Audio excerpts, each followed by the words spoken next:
भवतु मे सदा। रासन जिनवानी माता की जय। तत्वार सूत्र ग्रंथराज की जय। उमा स्वामी आचार्य की जय। सर्वार्थ सिद्धि ग्रंथराज की जय। पूज्यपाद आचार्य की जय। फूलचंद जी शास्त्री जी की जय। अढ़ाई दीप में विराजमान सभी आचार्य उपाध्याय सब साधु के चरणों में नमोस्तु नमोस्तु नमोस्तु। सभी आरिका माता जी के चरणों में बंदामी बंदामी बंदामी। सभी छुल्लक के लग के चरणों में इच्छामी इच्छामी इच्छामी। सभी प्रतिमाधारी के चरणों में वंदना वंदना वंदना। रूप में विराजमान सभी गुरुजनों का सादर चरण स्पर्श। सभी से सादर जय जिनेन्द्र।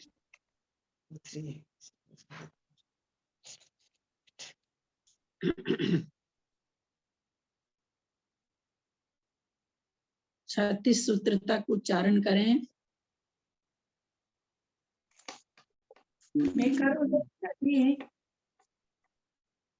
उषा सेठी कलकत्ता 36 सूत्र तक उच्चारण करो।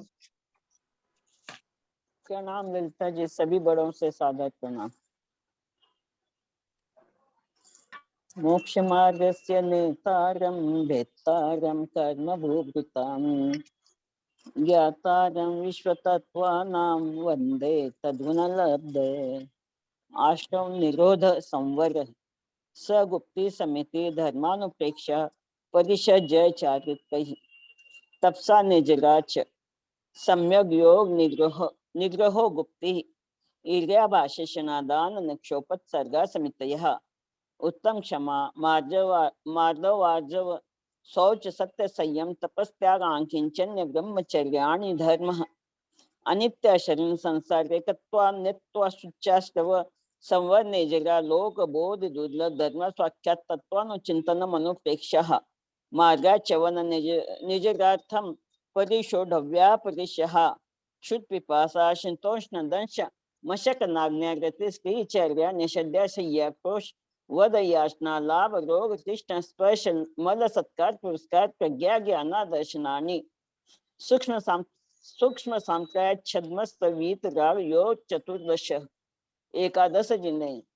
बाधा सांप्राय सर्वे ज्ञानावरणे प्रज्ञा ज्ञाने दर्शन महंत राग योग दर्शन लाभो चारित्र मोहे नाग्न्याग्रति निषद्याक्रोश याचना सत्कार पुरस्कारः वेदनीय शेषः एकादयो भाज्य युगपते कस्मिन् नई कोन विंशते सामायिक छेदोपस्थापना पर्याय विशुद्धि सूक्ष्म सांप्राय यथाख्यात्मिति चैत्रम अनाशना व मौद्गर्य वृत्ति परिसंख्यान रस परित्याग विविक्त शय्यासन काय क्लेशा बाह्यम तपः प्रायश्चित्त विनय वैर्वृत्त स्वाध्याय वित्सर्ग ध्यानानुत्तर नव चतुर्दश पंच द्विभेदा यथाक्रमं प्राग ध्यानात् आलोचना प्रतिक्रमण तदुभय विवेक सर्ग तपश्चेद परिहारो स्थापना ज्ञान दर्शन चतुर्थोपचारः आचार्य उपाध्याय तपस्वी क्षेक्ष ग्लाण गणकूल संग साधु मनोज्ञानां वाचना पृच्छनानुप्रेक्षन्माय धर्मोपदेशः बाह्याभ्यंतरोपध्यो उत्तम संगठन सैकाग्र चिंता निरोधो ध्यान मांतर मुहूर्तात् आर्त रोग धर्म शुक्लानि परे मोक्ष हेतु आर्तम मनोज्ञस्य संप्रयोगे तद्विप्रयोगाय स्मृति सन्महरः विपरीतम मनोज्ञस्य वेदनायाश्च निदानं च तद्विरत देशविरत क्रमत्त संज्ञातानां हिंसांकृत स्तेय विषय संरक्षणोभ्य क्रोध मृति देशविरतयोः अज्ञापाय विपाक संस्थान विषयाय धर्म्यम। 30 वाला फिर से पढ़ो तो। कौन सा? 30 आत्म मनोज्ञस्य संप्रयोगे तद्विप्रयोगा स्थिति समन्वयः। ठीक है, उस समय गलत पढ़ी थी, चलो ठीक है ना। 355 पेज पर विशेषार्थ चलेगा। संसार शरीर और भोगों से विरक्त होने के लिए या विरक्त होने पर उस भाव को स्थिर बनाए रखने के लिए सम्यक दृष्टि का जो परिधान होता है वह धर्म्य ध्यान है। यह उत्तम क्षमादि रूप धर्म से युक्त होता है, इसलिए इसे धर्म ध्यान कहते हैं। यहाँ निमित्त भेद से इसके 4 भेद किए गए हैं, यथा आज्ञा विचय, अपाय विचय, विपाक विचय, संस्थान विचय। आज्ञा विचय तत्वनिष्ठा में सहायक होता है, जैसा भगवान ने कहा है वही सही है, वही ठीक है, जैसा तत्व का विवेचन आचार्य श्री जिनके मुख से हुआ है उसमें पूरी निष्ठा करना। यद्यपि बहुत सारे तत्व दिखाई नहीं देते हैं, हमें नहीं आश्रव बंध संवर हमें कुछ भी पता नहीं चलता, हमें तो केवल विपाक का पता चलता है, लेकिन भगवान की वाणी में आया है इसलिए उसमें निष्ठा होना आज्ञा विचय।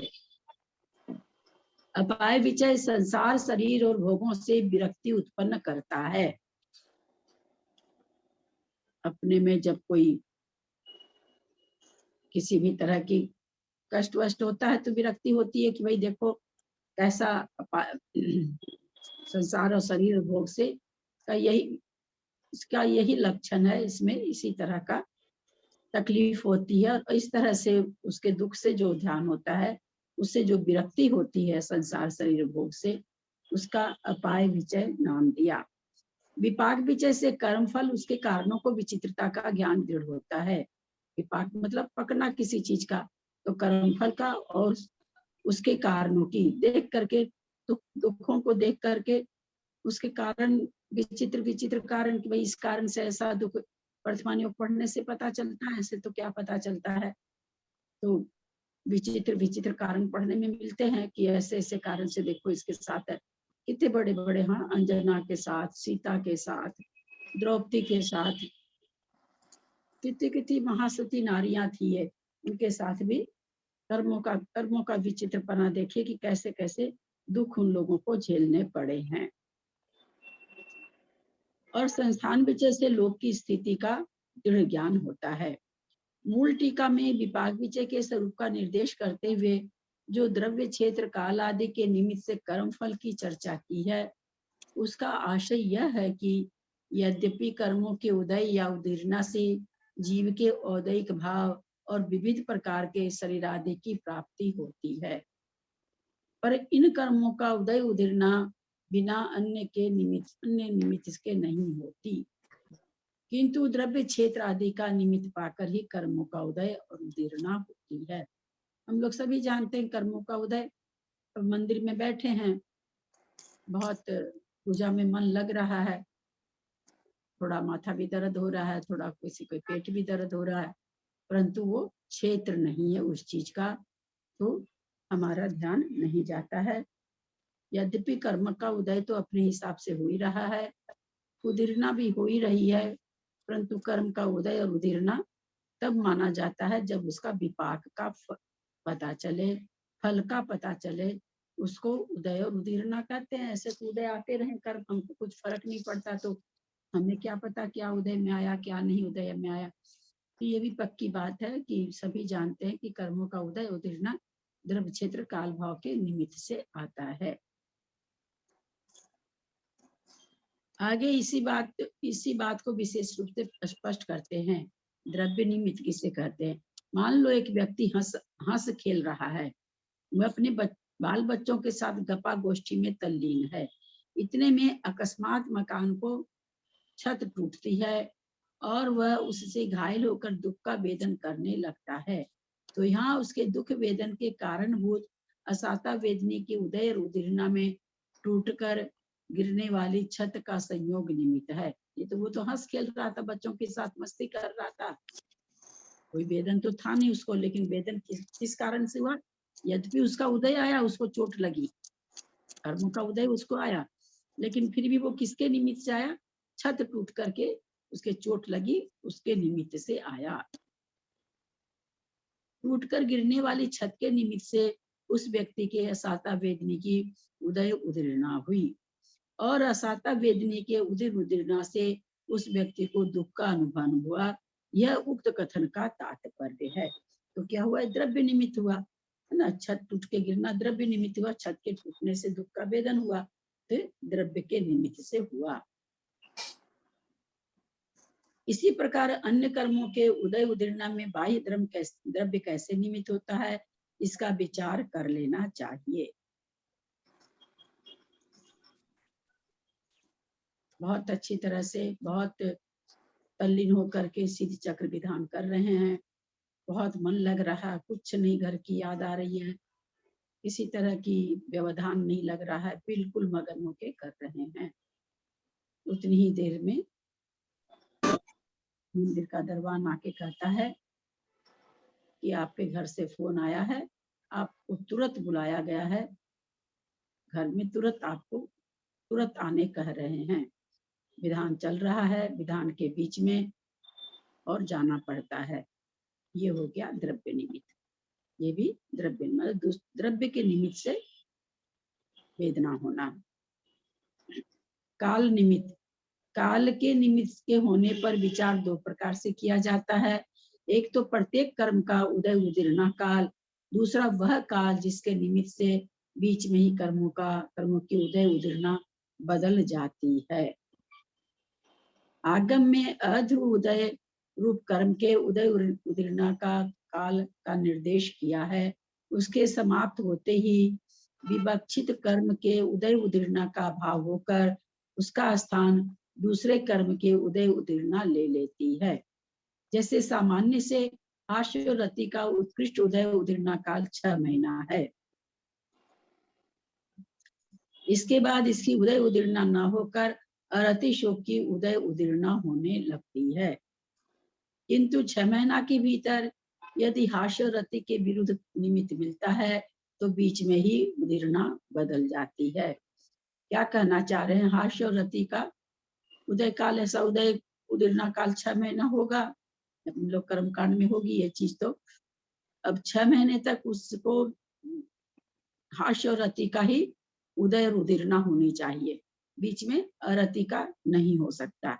लेकिन क्या कह रहे हैं कि कोई ऐसा रहा कि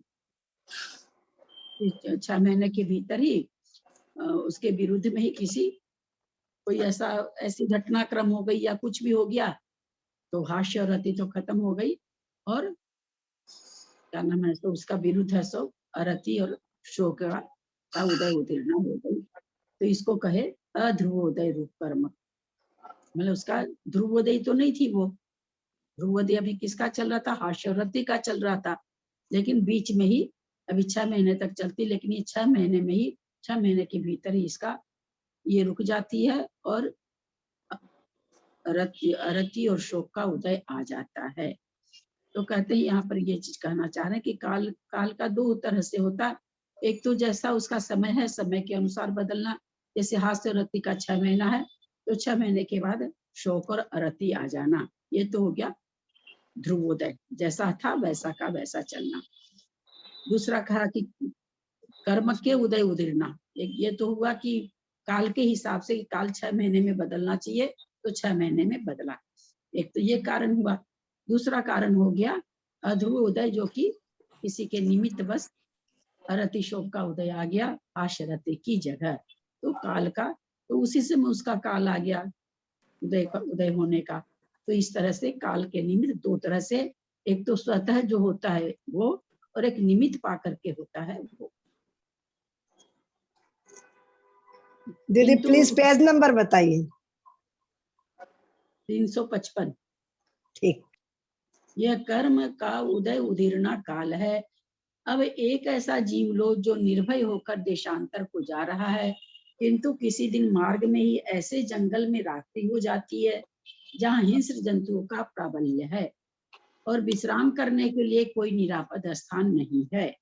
यदि दिन होता तो उसे रंच मात्र भी भय न होता, किंतु रात्रि होने से वह भयभीत हो जाता है। इससे इसके असाता अरति शोक और भय कर्म की उदीर्णा होने लग जाती है। उदाहरण से इन्होंने समझाया, भाई चल तो रहा था हास्य और रति का उसको, लेकिन देशांतर को जा रहा, किसी जंगल में फंस गया। अब आज वाला ग्रंथ तो आज के तो है नहीं, पैदल जाते थे लोग। अब तो फ्लाइट से जंगल, क्या जंगल मंगल कुछ नहीं आता, ऊपर ऊपर उड़ के चले जाते हैं। लेकिन ये तो काल उस समय का है जब बैलगाड़ी से लोग जाते होंगे, पैदल जाते होंगे। तो बोला भाई रात में फंस गया जंगल में। अब चल तो रहा था उसका हास्य और रति का उदय और उदीर्णा, लेकिन अचानक से रात्रि में, और पता चला कि बहुत हिंसक पशु वाला जंगल है, उसमें वो फंस जाता है। तो यद्यपि उसका समय नहीं था असाता रति शोक आदि का, लेकिन वो उसकी उदय और उदीर्णा होने लगती है। यह काल निमित्तक उदय उदीर्णा है। इसी प्रकार क्षेत्र भाव निमित्तक उदय उदीर्णा जान लेनी चाहिए। काल प्राप्त कर्म परमाणुओं के अनुभव करने को उदय कहते हैं, और उदयावली के बाहर स्थित कर्म परमाणुओं को कसाय सहित या कसाय रहित योग संज्ञा वाले विधि विशेष के द्वारा उदयावली में लाकर उनका उदय प्राप्त कर्म परमाणुओं के साथ अनुभवन करने का उदीर्णा है। समझ में आई होगी बात।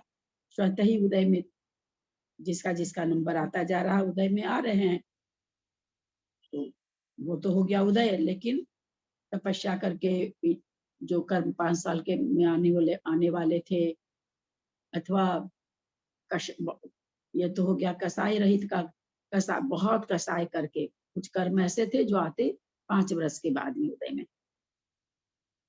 बेटा से अलग होने का काल था, 5 वर्ष के बाद था। लोग कहते भाई 5 वर्ष में लोग, किसी ने बताया था कि अलग हो जाएंगे, आपके बेटे बहू अलग हो जाएंगे 5 साल में। कुछ ऐसा हुआ कि इसी दिन इतनी कषाय हो गई, इतना झगड़ा हो गया कि 5 साल तो बहुत दूर की बात है, 5 दिन भी साथ में नहीं रह पाए और अलग हो गए। तो ये क्या हुआ, कसाय के चलते उदीर्णा हो गई। जो परमाणु उदयावली में नहीं आए हुए थे, वे परमाणु भी खसक कर उदयावली में आ गए और उदय को प्राप्त हो गए। यदि उनमें अंतर है तो काल प्राप्त अकाल प्राप्त परमाणुओं का है। अंतर इतना ही है कि भाई काल प्राप्त मतलब जो उदय में उदयावली में आए हुए थे वे तो काल प्राप्त थे, लाइन से अपने आए हुए थे, और जो उदयावली में नहीं आए हुए थे उनको उदय में ले आना या काल प्राप्त मतलब बाद में उदय में आते, लेकिन उनका काल नहीं आया था, उनको पहले ले आना, तो अकाल प्राप्त परमाणु। तो इस तरह से काल प्राप्त और अकाल प्राप्त परमाणु उदय में आते हैं। उदय में काल प्राप्त कर्म परमाणु रहते हैं। उदय में रहने का मतलब उदयावली में, और उदीर्णा में अकाल प्राप्त कर्म परमाणु रहते हैं। उदीर्णा कहते ही उसको हैं जो समय से पहले जिनका अभी समय नहीं आया उदय में आने का, उसको उदय में लाना ही उदीर्णा कहलाती है। जिन पर कर्म परमाणुओं के अभी उदय आने का काल प्राप्त नहीं हुआ था, उनको उदय में लाना ही उदीर्णा कहलाती है। फिर भी इनमें जो विशेषता है उसका यहाँ निर्देश करते हैं। बहुत ही अच्छा वर्णन आया आज तो। मिथ्यात्व का उदय और उदीर्णा मिथ्यात्व गुण स्थान में होता है, और किसी गुण स्थान में क्यों नहीं होता है?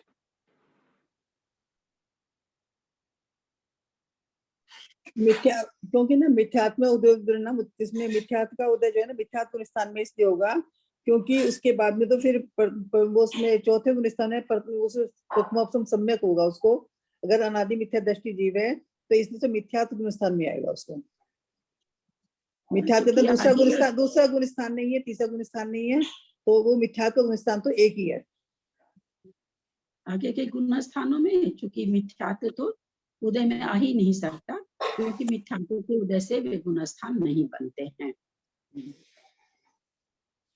इतनी विशेषता है उपशम सम्यक के अभिमुख हुए जीव के अंतिम आवली प्रमाण काल में मिथ्यात्व की उदीर्णा नहीं होती। उपशम सम्यक के अभिमुख हुए जीव के अंतिम आवली प्रमाण काल में, यानी 3 करण परिणाम कर रहा है, जब तक करण परिणाम नहीं किया है उसके पहले तक तो वो मिथ्यात्व की उदीर्णा उसको हो सकती है। करण परिणाम चालू हो गए, यानी एक अंतिम आवली बची है, उसके बाद वो प्रथमोषम बन जाएगा, तो वहां पर करें अब उसको किसी भी हालत में मिथ्यात्व का उदय नहीं आएगा। जैसे हम लोगों ने समझा था 5 लब्धि पूर्वक होता है, तो चौथी लब्धि में 34 बंधा अपसरण हो रहा है, वहां से भी वो जीव लौट जाता है। लेकिन जैसे ही करण परिणाम में प्रवेश कर जाता है फिर वो नहीं लगता है। अब उसके मिथ्यात्व का उदय आ ही नहीं सकता है, न उदीर्णा हो सकती है न उदय आ सकता है। वहां मात्र उसका उदय होता है। एक इंद्रिय जाति, दो इंद्रिय जाति, तीन इंद्रिय जाति, चतुरिंद्रिय जाति, आतप, स्थावर, सूक्ष्म, अपर्याप्त और साधारण, इन 9 प्रकृतियों की मिथ्यात्व गुण स्थान में ही उदय उदीर्णा होती है, आगे नहीं। क्यों, ऐसा क्यों हो रहा है? एक इंद्रिय जाति, दो इंद्रिय जाति, तीन इंद्रिय जाति, चतुरिंद्रिय, आप लोग ताजा ताजा कर्मकांड जी पढ़ रहे हैं। चतुरिंद्रिय जाति, आतप, स्थावर, सूक्ष्म, पर्याप्त, साधारण, इन 9 प्रकृतियों की मिथ्यात्व गुण स्थान में ही उदय उदीर्णा होती है, आगे क्यों नहीं होती है? हो जाती है ना, फिर कि बंद विच्युति हो जाती है। नहीं, इनका इसी मिथ्यात्व गुण गुण स्थान, स्थान में इनका बंद और इनका इसी गुण मिथ्यात्व स्थान गुण में स्थान ही बंद है। छूटती है। इनका हाँ। मिथ्यात्व गुण स्थानी है, इनका नो का मिथ्यात्व गुण स्थानी है, इसलिए इनकी इसी में हो जाती है उदय इससे उदीर्णा। यहाँ ये कर रहे हैं उदय उदीर्णा नहीं होगी। तो आप लोग हमारी मंजू जी ने क्या जवाब दिया कि बंद विच्छुति हो जाती है। बंद अलग चीज है, उदय अलग चीज है ना। उदय अलग चीज है, बंद उदय अलग चीज है। तो फिर हम इसको कैसे घटाएं? ये तो उदय उदीर्णा लिख रहे हैं, तो ल प्रकृति की बंद विच्छुति पहले गुण स्थान में हो जाती है, वो तो बंद विच्छुति होती है। तो जो प्रकृति उदय में रहती है वही बंधती है, इसलिए बंद विच्छुति हो गई, इसलिए अब उसका उदय भी नहीं है।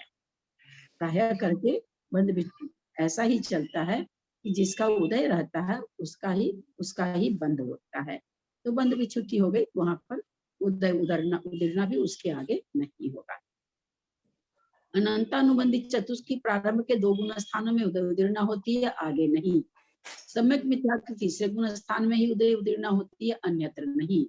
अप्रत्याख्यान 4 नरक गति, देवगति, वैक्रियक शरीर, वैक्रिय कांगोपांग, दुर्भग, अनादि, ऐसा ज्ञान प्रकृतियों का चौथे गुण स्थान तक ही, चौथे गुण स्थान तक उदय उदीर्णा कर रहे हैं। कैसे कर रहे हैं बताइए? नरक गति, देव गति, वैक्रियक कांगोपांग, वैक्रियक शरीर आदि का, दुर्भग, अनादेय, यशस्कृति, अयशकृति, सॉरी, ऐसा यशस्कृति, ये कैसे हो रहा है?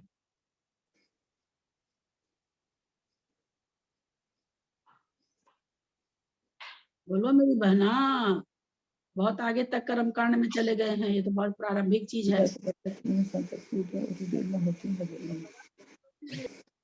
ये यहाँ पर कह रहे हैं अप्रत्याख्यान 4 नरक गति, देव गति, वैक्रियक शरीर, वैक्रियक कांगोपांग, दुर्भग, अनादेय, यशस्कृति, इन 11 प्रकृतियों का चौथे गुण स्थान क्योंकि के बाद तो क्योंकि सम्यक चौथा गुण स्थान वो नरक और रहता है। देवगति में भी होता है। हाँ? चौथा गुण स्थान नरक और देवगति में भी होता है, हो सकता है, इसके लिए वहां इनकी उदीर्णा हो सकती है। हाँ, ये मनुष्य गति त्रियंच गति की अपेक्षा नहीं है। मनुष्य गति और त्रियंच गति तो प्रत्याख्यान 4 का मतलब चौथा गुण स्थान, और चौथे गुण स्थान में मनुष्य को कभी भी इनका उदय उदीर्णा नहीं हो सकती है, क्योंकि मनुष्य त्रियंच, वैक्रियक शरीर, देवगति, नरक गति की उदय उदीर्णा किसको होगी? देव और नारकी को ही होगी। तो इसलिए यहाँ पर चौथे गुण स्थान में ऐसी जो अशुभ प्रकृतियां हैं उनकी उदय उदीर्णा हो रही है। दुर्भग है, मनुष्य त्रियंच को तो दूसरे गुण स्थान में खत्म हो जाती है, उन लोग को पता है। तो इस तरह से ये कहते हैं कि यहाँ प्रकृतियों चौथे गुण स्थान तक ही किसके कारण से लिखा गया? ये देव और नारकी के हिसाब से लिखा गया है, क्योंकि दुर्भग यहाँ पर मनुष्य त्रियंच को चौथे गुण स्थान में नहीं उदय और उदीर्णा होती है। नरक आयु, देवायु की चौथे गुण स्थान तक है उदय उदीर्णा होती है, आगे नहीं, क्योंकि इनमें 4 गुण स्थान ही होते हैं। तो चौथे गुण स्थान तक ही नरक आयु, चौथे गुण स्थान तक मतलब पहले, दूसरे, तीसरे, तीसरे गुण स्थान में तो होगी, आगे कहाँ तक होगी? तो चौथे गुण स्थान तक होगी, क्योंकि उसके आगे का गुण स्थान नहीं पाया जाता। मात्र मरण के समय अंतिम आवली काल में उदीर्णा नहीं होती, ये तो नियम है कि मरण काल में उदीर्णा नहीं होती। 4 अनुपूर्वियों की प्रथम, द्वितीय और चतुर्थ गुण स्थान में ही उदय उदीर्णा होती है, अन्यत्र नहीं। ये क्या बात हो गई? 4 अनुपूर्वियों की प्रथम, द्वितीय और चतुर्थ गुण स्थान में उदय उदीर्णा होती है, अन्यत्र नहीं। ये कैसे तो घटेगा? क्योंकि विग्रह गति में ना विग्रह ये गति में ये रहेंगे। प्रथम, द्वितीय और चतुर्थ गुण स्थान में जो होते हैं, विग्रह गति की अपेक्षा से कथन है ये। विग्रह गति की अपेक्षा से कथन है। विग्रह गति के बाद में हो जाए नहीं नहीं, वैसे क्या नहीं होगा ना इसे। मरण के समय तो वो विग्रह गति में ही जाएगा जी। मरण के समय जब जीव जाएगा, मरण के समय में तो जो होगी, चारों अनुपूर्वी जो होगी वो विग्रह गति में बनेगी। तो वहां पहले, दूसरे, चौथे गुण स्थान का जीव जाता है। ये है कि अनुपूर्वी का उदय विग्रह विग्रह गति गति में में ही चार होता ही है। गुण स्थान, हाँ, अन्यत्र होता ही नहीं है। अनुपूर्वी चार का ही गुण उदय स्थान होते हैं वहाँ। तीन तीन ही तीन गुण होते स्थान हैं, होते हैं। तीन होते हैं। अनुपूर्वी का उदय विग्रह गति में ही होता है, होता है। और विग्रह गति में पहला, दूसरा, चौथा, तीन गुण चौथा स्थान ही पाए तीन जाते हैं। स्थान। प्रत्याख्यानावरण चतुष्क, त्रियंच गति, उद्योत, नीच गोत्र, इन 7 प्रकृतियों की संयत्ता संयत गुण स्थान तक ही उदय और उदीर्णा होती है, आगे नहीं। नीच गोत्र कहाँ से आ गया? 5वां गुण स्थान। नीच गोत्र तो किसमें चला जाता है? दूसरे गुण स्थान में चला जाता है। तिर्यंचों के लिए कहा गया, तिर्यंचों की अपेक्षा।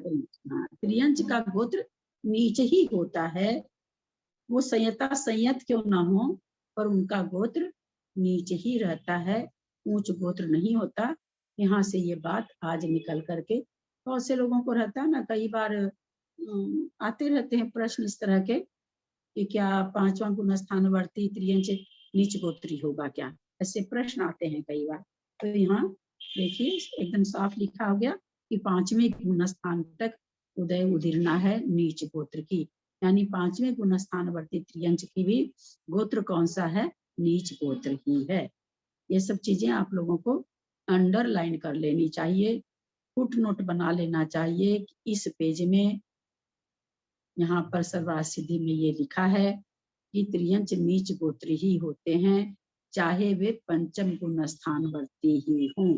इस तरह के सिद्धांतों को जब आते हैं, जैसे पीछे अपने आया था चारित्र के लिए जो मंजू जी बहुत ताज्जुब कर रही थी, जघन्य और उत्कृष्ट में, तो ऐसे जो चीजें अपने को थोड़ा सा विस्मयकारी लगती है, उन चीजों को अपने लोग को अलग से फुटनोट बना लेना चाहिए। चाहे किताब में बना लो, किताब में अंडरलाइन कर दो। आपकी पुस्तक आपके पास है। अब वो अलग बात है कि हम लोग पुस्तक को स्वाध्याय होने के बाद फिर मंदिर में विराजमान कर देते हैं। सबको घबराहट होती है पुस्तकों से, क्योंकि इतनी देखभाल हम लोग नहीं कर पाते। तो इसलिए जो विशेष कथन कभी आए ना, क्योंकि किसी को भी याद नहीं रहता, ऐसा नहीं कि आप ही को, मेरे को एक बहुत दिन के बाद याद नहीं रहेगा, ऐसा थोड़ी कि रह जाएगा याद। रह भी सकता, नहीं भी रह सकता है। निद्रा निद्रा, प्रचला प्रचला, स्थान वृद्धि, साता वेदनीय, असाता वेदनीय, इन 6 प्रकृतियों की 6ठे गुण स्थान तक ही उदय और उदीर्णा होती है। अब देखिए, निद्रा निद्रा, प्रचला प्रचला, स्थान वृद्धि, इनकी कहाँ पर होती? बंद विच्छुत्ति।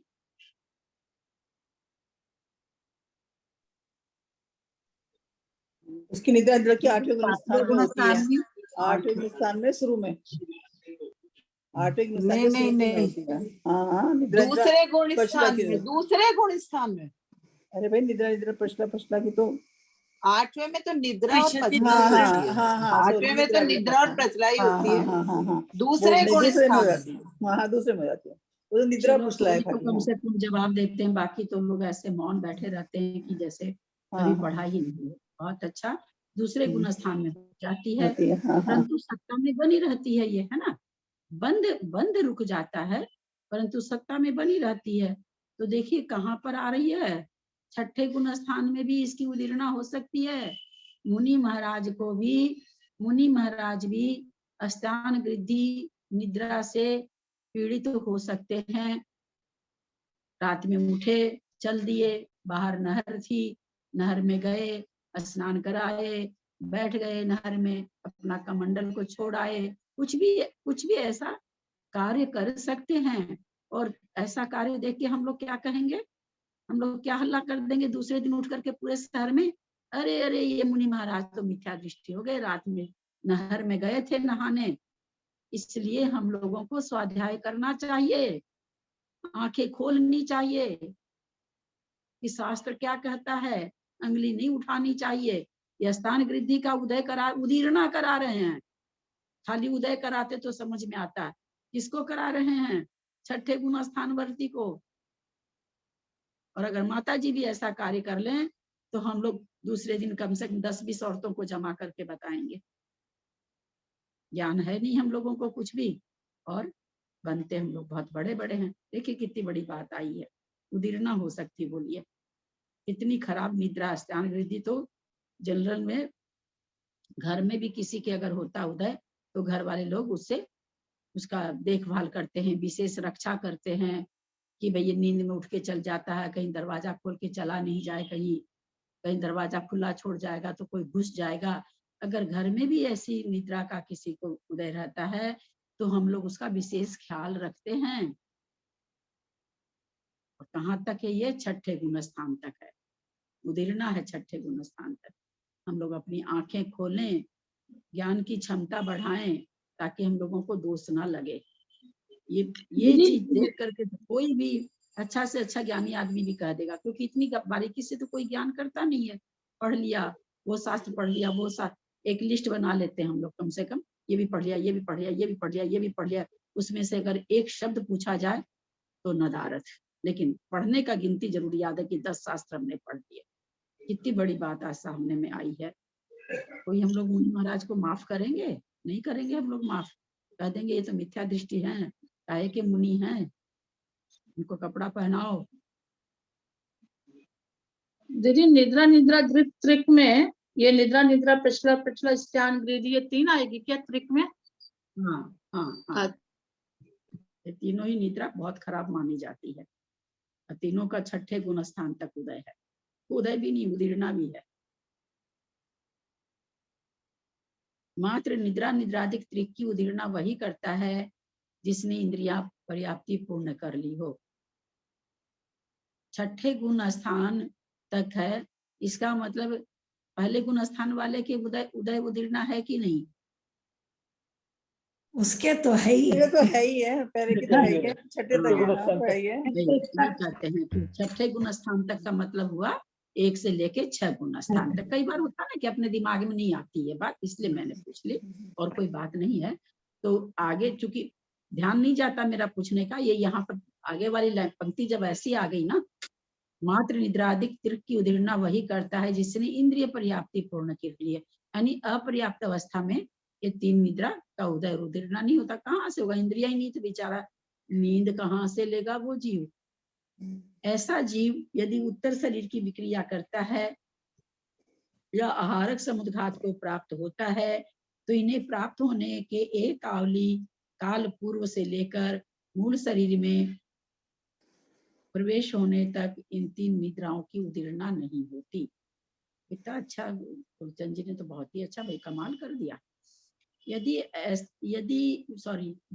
ऐसा जीव यदि उत्तर शरीर की विक्रिया करता, उत्तर शरीर की विक्रिया माने शरीर से शरीर बनाना, आहारक शरीर बनाना, तेजस शरीर बनाना, है ना। कोई उत्तर शरीर का मतलब मूल शरीर तो जो शरीर है वो, और उत्तर शरीर मतलब दूसरा शरीर बनाना विक्रिया करके, या आहारक समुद्घात को प्राप्त विक्रिया करके भी शरीर बनाते हैं लोग, विक्रिया भी करते हैं। या आहारक समुद्घात को प्राप्त होता है तो इन्हें प्राप्त होने के एक आवली पूर्व से लेकर मूल शरीर में प्रवेश होने तक इन शरीर में तीनों शरीर की उदीर्णा नहीं होती। एक आवली प्राप्त होने के एक आवली काल पूर्व तक, तो शरीर की प्राप्ति पूर्ण नहीं हुई है, उसके एक आवली से लेकर के शरीर निकल के गया, आहारक शरीर निकल के गया, वंदना करके आया, वंदना करके अपने मूल शरीर में समाया, उसके बाद उदीर्णा होगी, इसके पहले उदीर्णा नहीं होगी। तथा देवनारकी और भोग भूमिया जीव भी इन 3 की उदीर्णा नहीं करते, क्योंकि इनके तो नींद है ही नहीं। नींद किसी भी नींद की इनके तो उदय है। जहाँ आगे और क्या बताएंगे मुझे पता नहीं, मेरा तो बहुत पहले, उस समय मैं जैन धर्म को पूरा नहीं जानती थी, बस पढ़ती रहती थी। बहुत पहले मैंने पढ़ा था, बहुत पहले एक पंक्ति पढ़ी थी जैन सिद्धांत कोश में, देव और नारकी को निद्रा नींद की उदीर्णा नहीं होती। तो वहां पर आया था कि 33 सागर तक नारकी अथवा देव सोते नहीं। 33 सागर, सर्वासिद्धि और सातवां नरक, ये वहां पर बहुत वर्ष पहले पढ़ा था मैंने। तथा देवनार की भोग भूमिया जीव भी इन तीन की उदीर्णा नहीं करते। भोग भूमिया जीव को तो भोग भोगने से फुर्सत नहीं है। आहारक शरीर और आहारक अंगोपांग का प्रमथ संयत में ही उदय और उदीर्णा और उदय होती। क्यों भाई प्रमथ संयत के क्यों होगा? क्योंकि हरक शरीर प्रमथ संयत की तो बनता है, छठे गुण स्थान वर्ती के ही तो हरक शरीर होता है। आहारक शरीर छठे गुण स्थान में निकलता है, इसलिए वहीं पर उदय होगा और वहीं पर उदीर्णा होगी। बहुत अच्छा। मनुष्य आयु की छठे गुण स्थान तक उदीर्णा और 14वें गुण स्थान तक उदय होता है। 14वें गुण स्थान तक उदय है मनुष्य आयु का, जब तक मोक्ष सबसे अंत में जो 14वें गुण स्थान में कहा जाता है ना, 10 प्राण में कितने प्राण है, तो कहा जाता है 1 प्राण है। वो कौन सा प्राण होता है? 14वें गुण स्थान में कहा जाता है 10 प्राण में 1 ही प्राण है। कौन सा है? शरीर, आयु प्राण, आयु मनुष्य, आयु प्राण है। आयु का शरीर वगैरह तो योग निरोध कर लिए ना, तीनों योग निरोध हो गया ना, तो वो सब तो बचा ही नहीं ना, तो केवल आयु प्राण है वहां पर। इसीलिए यहाँ पर कहा गया कि मनुष्य आयु का 14वें गुण स्थान तक उदय रहता है। उदीर्णा कहाँ तक? छठे गुण स्थान तक। मात्र मरण के समय अंतिम आवली काल शेष रहने पर उदीर्णा नहीं होती। कैसे हो सकती? मरण के अंतिम आवली में अंतर्मुख, पहले तो कोई भी मरण के मृत्यु के अंतर्मुख पहले तो ये इसमें आ जाता है, उसमें उदीर्णा कहाँ से? सम्यक प्रकृति की उदीर्णा आ गया।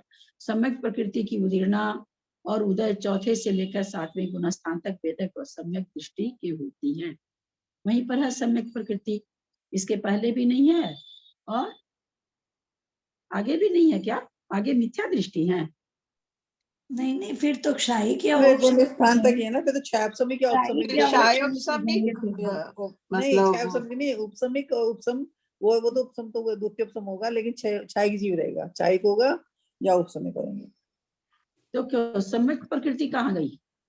7वें गुण स्थान में आ गया। 7वें गुण स्थान में उसका हो गया ना, क्या हो गया? मिथ्या दृष्टि बन गया। नहीं, क्षयोपसम तो नहीं रहेगा। 7वें गुण स्थान में क्षयोपसम सम्यक नहीं रहेगा, क्षयोपसम सम्यक नहीं रहेगा तो सम्यक प्रकृति कैसे रहेगी? क्षयोपसम सम्यक नहीं रहेगा तो सम्यक प्रकृति कैसे रहेगी? किसको उपशम करेगा, किसको क्षय करेगा? सम्यक तो प्रकृति का उपशम कर लेगा ना, प्रकृति सत्ता में रहेगी ना। नहीं, सम्यक प्रकृति तो उदय में नहीं आएगी ना, वो तो अगर उपशम करके और क्षय करके प्रकृति होगी, नहीं सम्यक प्रकृति थोड़ी ना होगी। क्षयोपसम जीव के 7वें गुण स्थान के बाद 7वें गुण स्थान से आगे का गुण स्थान दर्शन होने की तीनों प्रकृति का या तो उपशम हो जाए और या क्षय हो जाए, उदय नहीं हो तभी बनता है। चलिए, मात्र कृत वेदक के काल में व द्वितीय उपशम सम्यक की उत्पत्ति काल में एक आवली शेष रहने पर ही उदय रहने पर उदय ही होता है। हम लोग समझ चुके हैं कृत वेदक काल में मिथ्यात्व का क्षय कर दिया, सम्यक मिथ्यात्व का क्षय कर दिया। वेदक काल चल रहा, सम्यक प्रकृति की अंतिम फाली बचती है और तब उसका अगर मरण हो जाता तो उसको अंतिम फाली बचती, तब वो कृत्य वेदक कहलाता है। तो वहां पर किसकी अंतिम फाली बची है? सम्यक प्रकृति की। बाकी दोनों तो नाश कर दिया। तो अब कहते हैं कि जब अंतिम आवली बची, शेष आवली बची, उसका क्षय होने का, कृत्य वेदक होने में एक आवली बची हुई है, उस समय कहते हैं उसकी उदीर्णा नहीं हो सकती, उदय में ला करके ही उसको खत्म करते हैं, खाली रूप से उसका नाश करते जाते हैं। द्वितीय उपशम काल में भी वही एक आवली शेष रहने पर उदय होता, उदीर्णा नहीं होती। उदीर्णा होगी तब तो फिर उपशम बनेगा ही नहीं ना। अंत के 3 सहनों की उदीर्णा 7वें गुण स्थान तक होती है, आगे नहीं। आशादि 6 की उदीर्णा और उदय 8वें गुण स्थान तक होता है, आगे नहीं। इतनी विशेषता है देवों की उत्पत्ति समय से अंतर्मुहूर्त समय, उत्पत्ति समय से लेकर अंतर्मूर्तक हास्य और रति की नियम से उदीरना है, आगे भजनीय है। क्या बता दिया भाई?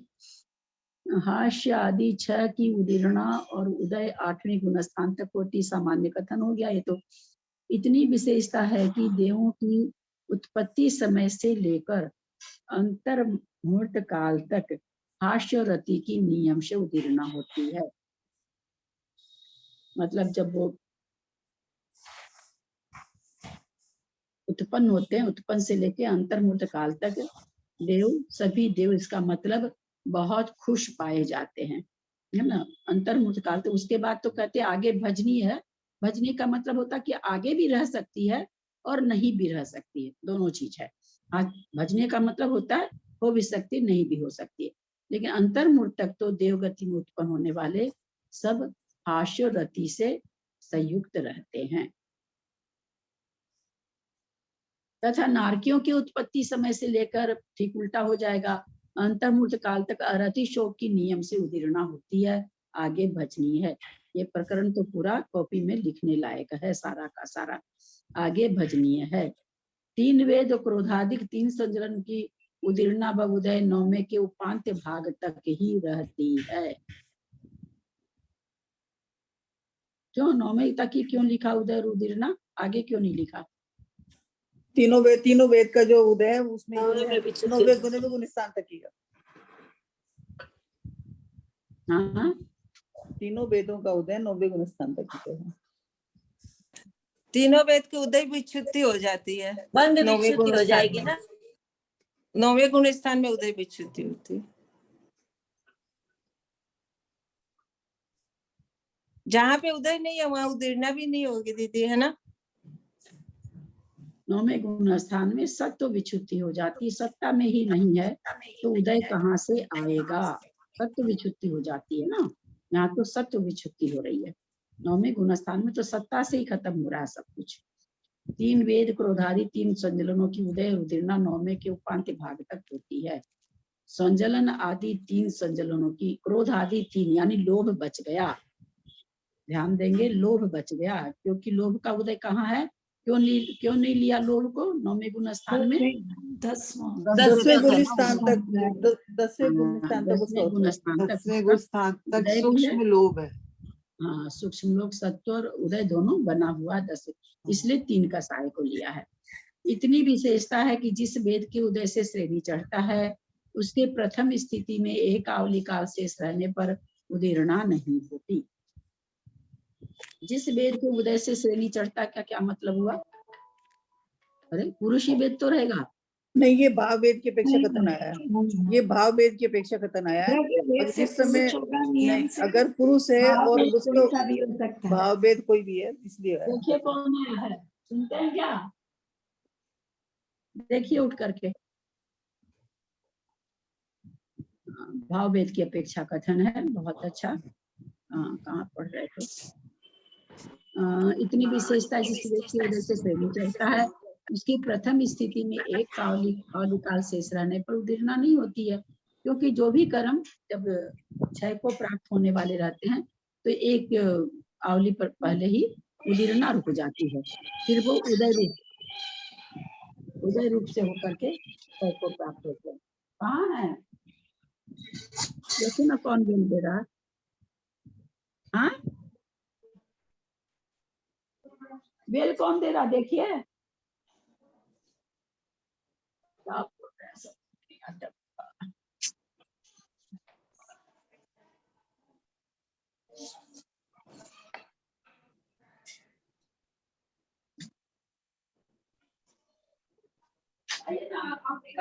मेरा थोड़ी काम रहता है, कहाँ करना? तो फिर आप चाहते क्यों नहीं है? जब आप जान रहे हैं कि सिक्योरिटी वाला तो आपको आना चाहिए ना, मेरा काम थोड़ी है।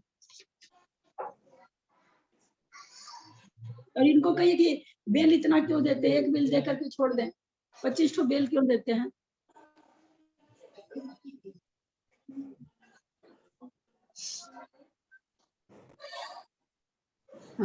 लोभ संजलन का 10वें गुण स्थान तक उदीर्णा व उदय होता है। मात्र 10वें गुण स्थान के अंतिम आवली काल के शेष रहने पर उदीर्णा नहीं होती, उदय होता है। ब्रज नाराज नाराज सहनन का 11वें गुण स्थान तक उदीर्णा और उदय होता है। निद्रा और प्रचला की 12वें गुण स्थान में एक समय अधिक एक आवली काल शेष रहने तक उदय व उदीर्णा दोनों होते हैं। निद्रा प्रचला का 12वें गुण स्थान तक उदय है, उदय और उदीर्णा दोनों है। आगे 12वें गुण स्थान के उपांत्य समय तक इनका उदय ही होता है। क्या समझा जाए कि उनको 12वें गुण स्थानवर्ती मुनि महाराज को अगर निद्रा की उदीर्णा आ रही तो क्या उनको झपकी आती होगी? क्या होता होगा? क्या समझा जाए इसको? क्योंकि उदीर्णा उदय मात्र लिखते तब तो चलो ठीक है, उदय तो जब तक सत्ता में है तक उदय विच्छुत्ति नहीं हुई तब तक उदय तो होगा ही होगा, उसमें तो कोई मतलब ऐसा नहीं लग रहा है। लेकिन उदीर्णा भी लिख रहे हैं तो क्या 12वें गुण स्थान में निद्रा प्रचला की उदीर्णा होती है? मतलब मोहनीय कर्म चला गया तो उनको वो वेदन नहीं होता उसका, मोहनीय कर्म नहीं, वो मोहनीय कर्म का वेदन असाता वेदन भूख खूब के लिए लिखा जाता है, इसके लिए थोड़ी 22% में निद्रा और प्रचला थोड़ी है। जो 22% जो वेदनीय कर्म के कारण परिचय हो रहे हैं, मोहनीय कर्म के कारण, उसमें निद्रा प्रचला थोड़ी है कोई, इसलिए उससे कोई संबंध नहीं इसका। ये थोड़ा ये मतलब समझना चाहिए कि कैसे निद्रा प्रचला का 12वें गुण स्थान में एक समय अधिक एक आवली काल शेष रहने तक, ठीक असल में वो समय ही उसका एक आवली काल ही होता ही कितना है 12वें गुण स्थान वगैरह का, काल ही बहुत छोटा होता है। आगे 12वें गुण स्थान को पांत्य समय तक इनका उदय ही होता है। 5 ज्ञानावरण, 4 दर्शनावरण, 5 अंतराय, 14 प्रकृतियों का उदय तो 12वें गुण स्थान के अंतिम समय तक होता है। उदीर्णा 12वें गुण स्थान में एक आवली शेष रहने तक होती है। मनुष्य गति, पंचेंद्रिय जाति, औदारिक, तेजस और कार्बन शरीर, 6 संस्थान, औदारिक अंगोपांग, मृग, ऋषभ, नाराज, सहनन, वर्ण आदि, 4 गुरु, लघु, उपघात, दोनों विहायो गति, दृश्य, बादर, पर्याप्त, प्रत्येक शरीर, स्थिर अस्थिर, शुभ अशुभ, शुभ सुस्वर, दूषर आदि, यशकृति, निर्माण, उच्च गोत्र, इन 38 प्रकृतियों की 13वें गुण स्थान तक उदय और उदीर्णा है, आगे नहीं, क्योंकि इनकी उदय विच्छुत्ति 13वें गुण स्थान में, सत्व विच्छुत्ति तो 14वें में होती है, उदय विच्छुत्ति तथा तीर्थंकर प्रकृति का 13वें गुण स्थान में ही उदीर्णा व उदय होता है। इसके आगे 14वें गुण स्थान में तो तीर्थंकर प्रकृति का दिव्य ध्वनि, खिरना वगैरह अथवा वो जो क्या समोसरण वगैरह सब तो विघटन हो जाता है, तो अब तीर्थंकर प्रकृति का कुछ रहा नहीं, तो इसलिए 13वें गुण स्थान तक ही होगा। इस प्रकार आज्ञा आदि के निमित्त से सतत चिंतन करना धर्म ध्यान है, यह उक्त कथन का तात्पर्य है। 3 ध्यानों का कथन।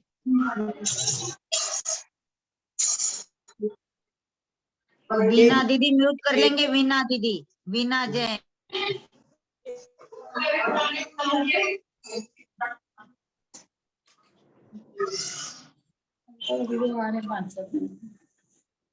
एक मिनट भाभी, मुझे तरह से पूछना था इसमें थोड़ा सा ही, इसमें ना 356 पेज पे 1 2 3 4 5 6 7 8 9 10 11 12वीं लाइन में मुझे पूछना था।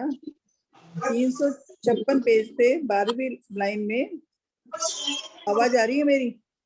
आवाज आपकी आ रही है, उससे ज्यादा चूं की आ रही है, तो पूरा नहीं समझ में आ रहा है। वीणा दीदी का म्यूट कर लेंगे, वीणा जैन।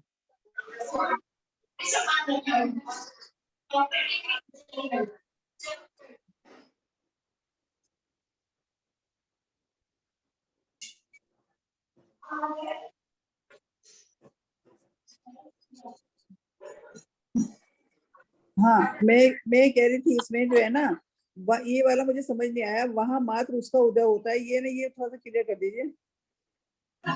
2 3 4 5 6 7 8 9 10 11 12वीं लाइन में जो है ना भाभी, ये थोड़ा सा क्लियर कर दीजिए वाला सेंटेंस। यहाँ मिथ्यात्व का, हाँ, ये 356 वाले पेज पे है ना, 12वीं लाइन में ये मिथ्यात्व का उदय और उदीर्णा, ये वाला ये तो हो गया मिथ्यात्व। इसके बारे में इतनी विशेषता है कि उपसम सम्यक के अभिमुख हुए जीव के अंतिम आवली प्रमाण काल में मिथ्यात्व की उदीर्णा नहीं होती, वह मात्र उसका उदय होता है। हाँ, अभिमुख है वहां पर, है ना, अभी उपसम सम्यक हुआ नहीं है तो मिथ्या दृष्टि है ना। तो अब बोला वहां पर मिथ्यात्व की उदीर्णा होने का मतलब कि मिथ्यात्व में एकदम प्रागाढ़ता रहनी। अब वहां पर तो वो उपशम सम्यक के अभिमुख हो रखा है, तो वो तो अब सम्यक को प्राप्त करने वाला है, तो उसको, लेकिन उदय किस, ऐसा तो होगा नहीं कि उदय नहीं चले, तो उदय उसको किसका चल रहा है, मिथ्यात्व का ही चल रहा है, लेकिन मिथ्यात्व की उदीर्णा नहीं है। उदीर्णा होने का मतलब जब किसी कर्म की उदीर्णा होती तो हम लोग समझे ना कि उदीर्णा होने का मतलब बिल्कुल ठीक उसका है। पता चलना, है ना। तो बस उदय चूंकि अभी सम्यक दृष्टि हुआ नहीं है तो उसको मिथ्यात्व का उदय है, ऐसा कह रहे हैं। ठीक है बाबू।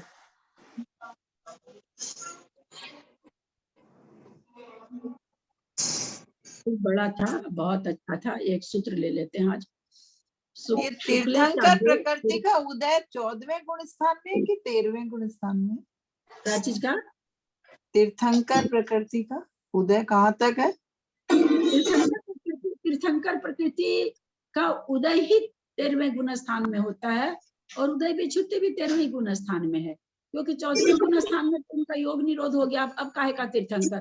न उनके पास समोसरण है, न दिव्य ध्वनि है, कुछ भी नहीं है, ना ढोल बाजा नगाड़ा कुछ भी नहीं है। तो इसलिए 13वें गुण स्थान में तीर्थंकर प्रकृति का आगे काम नहीं है ना। 14वें गुण स्थान में तो योग निरोध हो गया, उनकी दिव्य ध्वनि खिरनी है, तो इसलिए उदय भी 13वें गुण में है, उसके पीछे उदय भी नहीं है। तीर्थंकर प्रकृति का उदय भी 13वें गुण स्थान में है।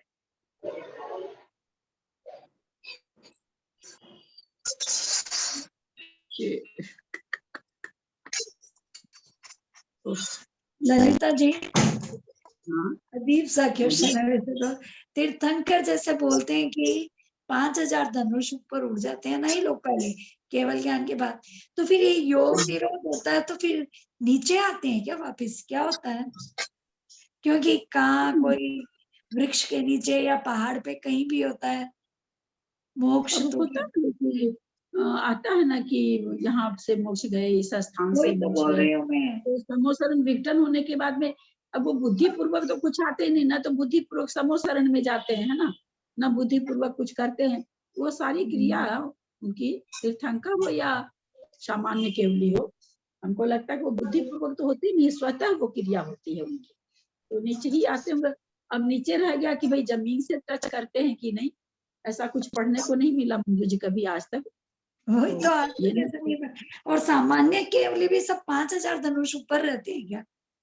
दीदी वो नीचे कैसे आएंगे? उनका तो औदारिक शरीर इतना हल्का हो जाता है कि वो ऊपर चले ही जाते हैं, तो वो नीचे आएंगे वापस। तो अभी पामापुर से मोक्ष गए महावीर भगवान। हाँ, तो वो 5000 ऊपर से ही गए हैं।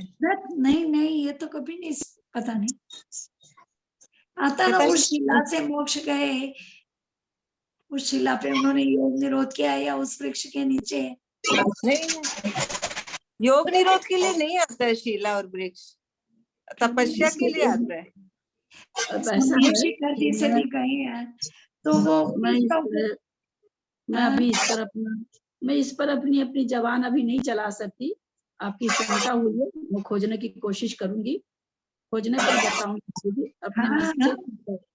तर्कना नहीं देंगे, गलत हो जाएगा। सामान्य केवली का भी पूछेगा, जहाँ भी आप पूछे कि वो पूरी तरह से मैं कंफर्म नहीं हूँ इन चीजों में, मैं पूरी तरह से कंफर्म नहीं हूँ, और मैं नहीं चाहती कि मैं ऐसे बोलूं, अच्छा नहीं लगता ऐसे दिमागम पे बारे में बोलने में।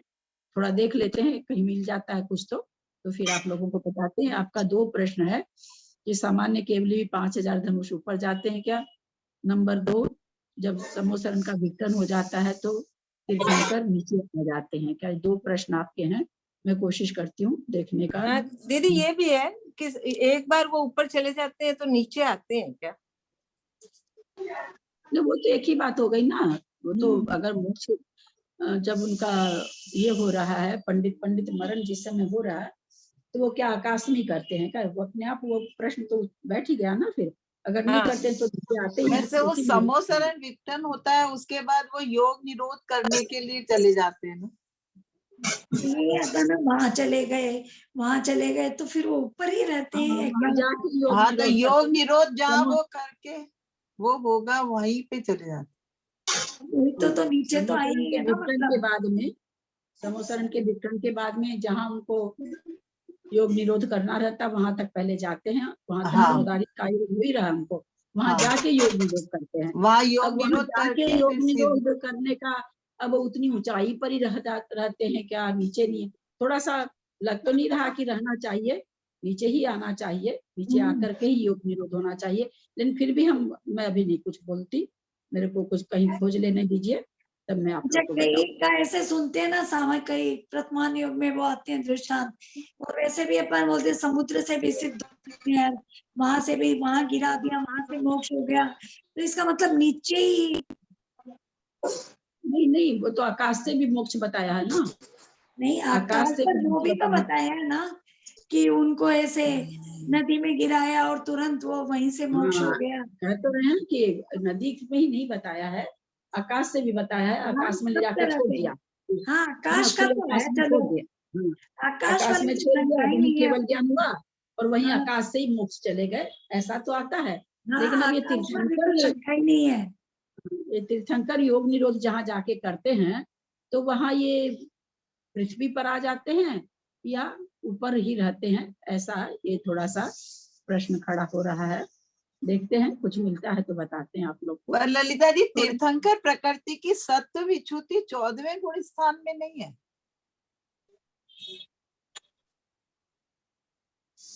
अ, 85 प्रकृति की सत्व हाँ। विच्युति हो रही है। हाँ, उसमें लास्ट वह 12 जब प्रकृति की सत्व विच्युति वो है, उसमें तीर्थंकर प्रकृति भी है। हाँ, तीर्थंकर प्रकृति सत्व विच्युति है, उदय विच्युति नहीं है। उदय विच्युति भी 14वें गुण स्थान में लास्ट के जो 12 ना ना ना ना ना ना ना, वहाँ क्या काम है तीर्थंकर का? हाँ, देख के बोल रहे हैं आप? हाँ, जैन सिद्धांत कोश में मेरे को ऐसा ध्यान था, फिर मैंने सोचा एक बार चेक करूं तब बोलूं। क्या सत्य उदय विच्युति 14वें में बोल रहे हैं? उदय विच्युति हाँ 14वें गुण स्थान में है, और उदय विच्युति भी सत्व विच्युति 14वें गुण स्थान में है, सत्व और विच्युति उदय 14वें विच्युति होगी। भी 14वें गुण स्थान में आखिरी 12 जो प्रकृति उसका होता है ना, उसमें हाँ, है। 13 कोई 12 कोई 13 बोलते हैं, देखना पड़ेगा 14वें इसमें तो गुण नहीं है। स्थान में उदय कितनी प्रकृतियों का होता है, तो इसमें मतलब लिखा हुआ है इसमें। मेरे भी यही लिखा हुआ है दीदी, मेरे भी यही लिखा हुआ है कि 14वें में उदय विच्युति है। 14वें में ये फिर करुणानिधि यहाँ पर ये ऐसे कैसे लिखी है? तीर्थंकर प्रकृति का 13वें, क्योंकि उदय तो 13वें में ही आता है। अब उदय विच्युति क्योंकि लिख रखे 13वें गुण स्थान में उदीर्णा व उदय। अच्छा, सॉरी उदय भी 13वें में है, यश कीर्ति तीर्थंकर इन ठीक सब का तो उदय ठीक है, 14वें में ही है। हाँ, वो पढ़ने में मेरे थोड़ा सा गलत हो गया, पढ़ने में थोड़ा दिमाग दूसरी तरह से। नहीं, ठीक ही लिखा हुआ, यहाँ लिखा हुआ है कि भाई उदय कहाँ होगा, उदय और उदय होगा तो 13वें गुण स्थान में होगा। ये बिल्कुल ठीक लिखा हुआ है, ठीक लिखा हुआ है। आप जो बोल रहे हैं वो भी ठीक है, और यहाँ भी इन्होंने ठीक ही लिखा। इसके नीचे के गुण स्थान में इसका उदय नहीं है। यहाँ पर ये कहना चाह रहे हैं कि अगर भाई तीर्थंकर प्रकृति का उदय कहाँ है, उदीर्णा कहाँ है, तो बोलते हैं 13वें गुण स्थान में है। ये भी ठीक ही लिखा हुआ है, और आप जो बोल रहे हैं वो भी ठीक ही है। चलिए, समय हो गया है, बस ज्यादा ही हो गया। जिनवानी स्तुति करें।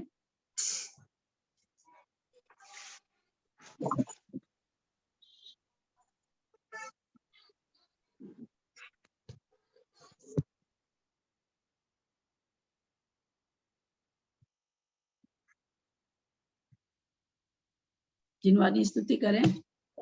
यदर्थ मात्रा पदवाक्यहीनम् मया प्रमादाद्यदि किञ्चनोक्तं तन्मे क्षमित्वा विदधातु देवी सरस्वती केवलबोधलब्धि बुद्धिः समाधिः परिणामशुद्धि स्वात्मोपलब्धि शिवसौख्यसिद्धि चिन्तामणिं चिन्तितवस्तुदानि त्वां वन्द्यमानस्य ममास्तु देवी। जिनवाणी के ज्ञान ते सुजे लोकालोक सोवाणी मस्तक नमो सदा दे तू दुख। हे जिनवाणी भारती तो ही जपो दिन रेन जो तेरा शरणा गए सो पावे सुख चैन।